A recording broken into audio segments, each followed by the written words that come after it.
रामायण युद्ध में हनुमान। दोस्तों, कृपया कहानी को लाइक सब्सक्राइब जरूर करें। धन्यवाद, प्रणाम, सत श्री अकाल। कहानी है रामायण युद्ध में हनुमान। सीता माता को लंकापति रावण छल से हरण करके ले गया था।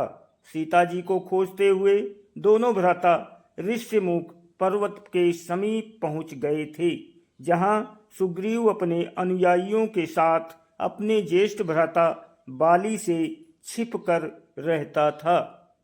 वानरराज बाली ने अपने छोटे भाई सुग्रीव को एक गंभीर मिथ्याबोध के चलते अपने साम्राज्य से बाहर निकाल दिया था और वो किसी भी तरह से सुग्रीव के तर्क को सुनने के लिए तैयार नहीं था।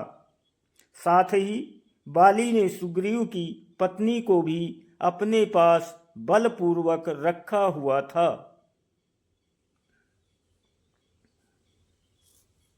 राम और लक्ष्मण को आता देख सुग्रीव ने हनुमान को उनका परिचय जानने के लिए भेजा। हनुमान एक ब्राह्मण के वेश में उनके समीप गए। हनुमान के मुख से प्रथम शब्द सुनते ही श्री राम ने लक्ष्मण से कहा कि कोई भी बिना वेद पुराण को जाने ऐसा नहीं बोल सकता जैसा इस ब्राह्मण ने बोला है। राम जी को उस ब्राह्मण के मुख, नेत्र, माथा, भौं या अन्य किसी भी शारीरिक संरचना से कुछ भी मिथ्या प्रतीत नहीं हुआ। राम जी ने लक्ष्मण से कहा कि इस ब्राह्मण के मंत्र मुग्ध उच्चारण को सुन के तो शत्रु भी अस्त्र त्याग देगा। उन्होंने ब्राह्मण की ओर प्रसन्नता करते हुए कहा कि वो नरेश राजा निसंकोच ही सफल होगा जिसके पास ऐसा गुप्तचर होगा। श्री राम के मुख से इन सब बातों को सुनकर हनुमान जी ने अपना वास्तविक रूप धारण किया और श्री राम के चरणों में नतमस्तक हो गए। श्री राम ने उन्हें उठाकर अपने हृदय से लगा लिया। उसी दिन एक भक्त और भगवान का हनुमान और प्रभु राम के रूप में अटूट और अनस्वर मिलन हुआ। तत्पश्चात हनुमान ने श्री राम और सुग्रीव की मित्रता करवाई। इसके पश्चात ही श्री राम ने बाली को मारकर सुग्रीव को उनका सम्मान और गौरव वापस दिलाया और लंका युद्ध में सुग्रीव ने अपनी वानर सेना के साथ श्री राम का सहयोग दिया।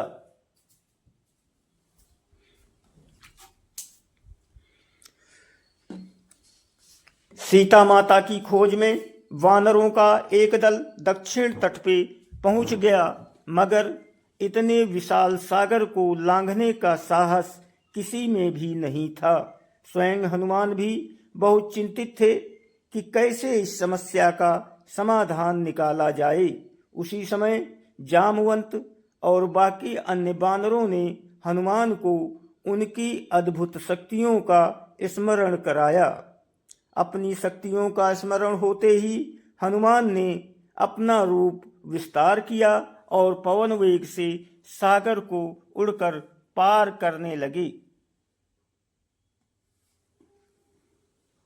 रास्ते में उन्हें एक पर्वत मिला और उसने हनुमान से कहा कि उनके पिता का उसके ऊपर ऋण है। साथ ही उस पर्वत ने हनुमान से थोड़ा विश्राम करने का भी आग्रह किया, मगर हनुमान ने किंचित मात्र भी समय व्यर्थ न करते हुए पर्वतराज को धन्यवाद किया और आगे बढ़ चले।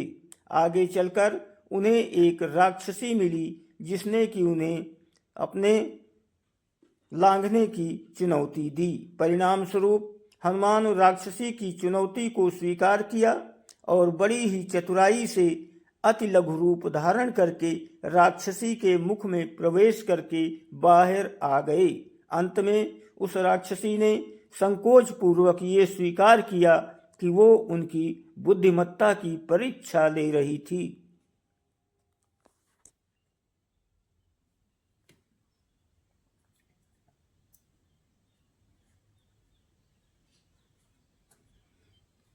आखिरकार हनुमान सागर पार करके लंका पहुँचे और लंका की सुंदरता देखकर मंत्रमुग्ध हो गए। आश्चर्यचकित मन से इस बात का दुख भी हुआ कि यदि रावण नहीं माना तो इतनी सुंदर लंका का सर्वनाश हो जाएगा।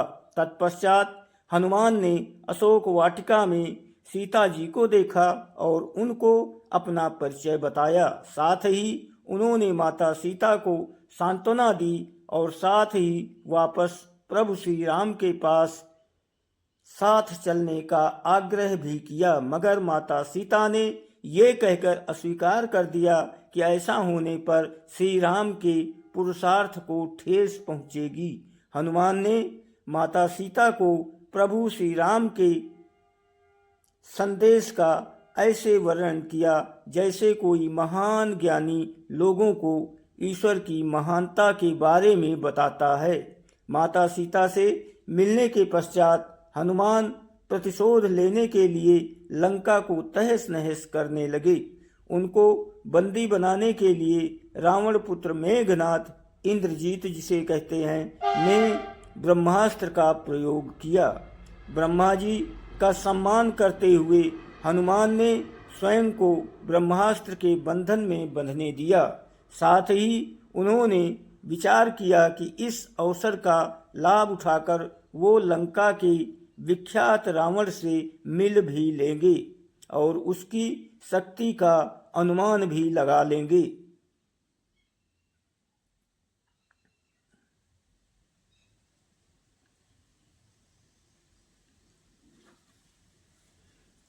इन्हीं सब बातों को सोचकर हनुमान ने स्वयं को रावण के समक्ष बंदी बनकर उपस्थित होने दिया। जब उन्हें रावण के समक्ष लाया गया तो उन्होंने रावण को प्रभु श्री राम का चेतावनी भरा संदेश सुनाया और साथ ही ये भी कहा कि यदि रावण माता सीता को आदरपूर्वक प्रभु श्री राम को लौटा देगा तो प्रभु उसे क्षमा कर देंगे। क्रोध में आकर रावण ने हनुमान को मृत्युदंड देने का आदेश दिया, मगर रावण के छोटे भाई विभीषण ने ये कहकर बीच बचाव किया कि एक दूत को मारना आचार संहिता के विपरीत है। ये सुनकर रावण ने हनुमान की पूंछ में आग लगाने का आदेश दिया। जब रावण के सैनिक हनुमान की पूंछ में कपड़ा लपेट रहे थे तब हनुमान ने अपनी पूंछ को खूब लंबा कर दिया और सैनिकों को कुछ समय तक परेशान करने के पश्चात पूंछ में आग लगाने का अवसर दे दिया। पूंछ में आग लगते ही हनुमान ने बंधन मुक्त होकर लंका को जलाना शुरू कर दिया और अंत में पूंछ में लगी आग को समुद्र में डुबोकर वापस प्रभु श्री राम के पास आ गए। लंका युद्ध में जब लक्ष्मण मूर्छित हो गए तब हनुमान जी को ही द्रोणागिरि पर्वत पर से संजीवनी बूटी लाने भेजा।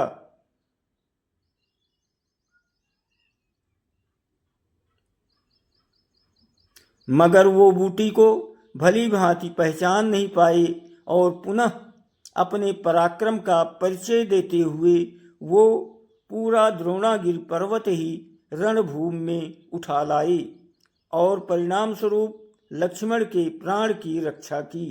भावुक होकर श्री राम ने हनुमान को हृदय से लगा लिया और बोले कि हनुमान, तुम मुझे भ्राता भरत की भांति ही प्रिय हो। हनुमान का पंचमुखी अवतार भी रामायण युद्ध की एक घटना है। अहिरावण जो कि काले जादू का ज्ञाता था, उसने राम और लक्ष्मण का सोते समय हरण कर लिया और उन्हें विमोहित करके पाताल लोक में ले गया। उनकी खोज में हनुमान भी पाताल लोक में पहुँचे। पाताल लोक के मुख्य द्वार पर एक युवा प्राणी मकरध्वज पहरा देता था, जिसका आधा शरीर मछली का और आधा शरीर बानर का था।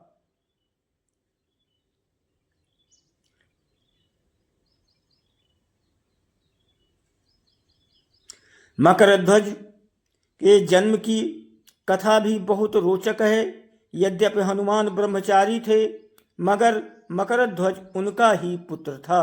लंका दहन के पश्चात जब हनुमान पूंछ में आग लगी, आग को बुझाने समुद्र में गए तो उनके पसीने की बूंद समुद्र में गिर गई।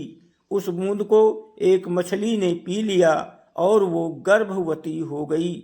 इस बात का पता तब चला जब उस मछली को अहिरावण की रसोई में लाया गया। मछली के पेट में से जीवित बचे उस विचित्र प्राणी को निकाला गया।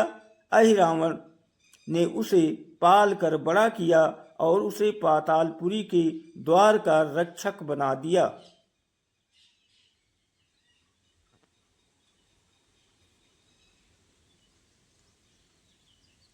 हनुमान इन सभी बातों से अनभिज्ञ थे। यद्यपि मकरध्वज को पता था कि हनुमान उसके पिता हैं, मगर वो उन्हें पहचान नहीं पाया, क्योंकि उसने पहले कभी उन्हें देखा नहीं था।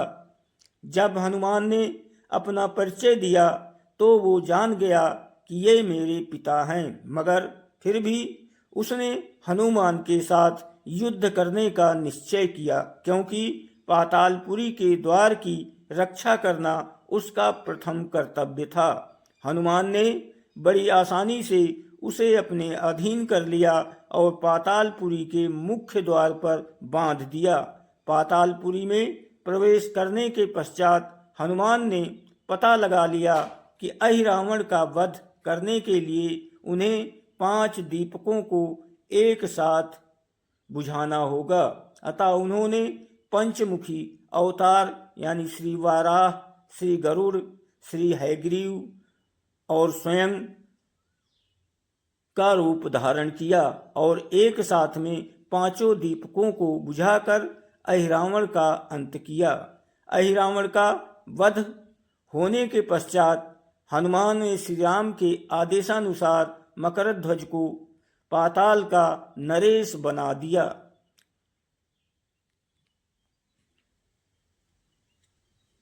युद्ध समाप्त होने के साथ ही श्री राम का 14 वर्ष का वनवास भी समाप्त हो चला था। तभी श्री राम को स्मरण हुआ कि यदि वो वनवास समाप्त होने के साथ ही अयोध्या नहीं पहुंचे तो भरत अपने प्राण त्याग देंगे। साथ ही उनको इस बात का भी आभास हुआ कि उन्हें वहां वापस जाने में अंतिम दिन से थोड़ा विलंब हो जाएगा। इस बात को सोचकर श्री राम चिंतित थे, मगर हनुमान ने अयोध्या जाकर श्री राम के आने की जानकारी दी और भरत के प्राण बचाकर श्री राम को चिंता मुक्त कर दिया।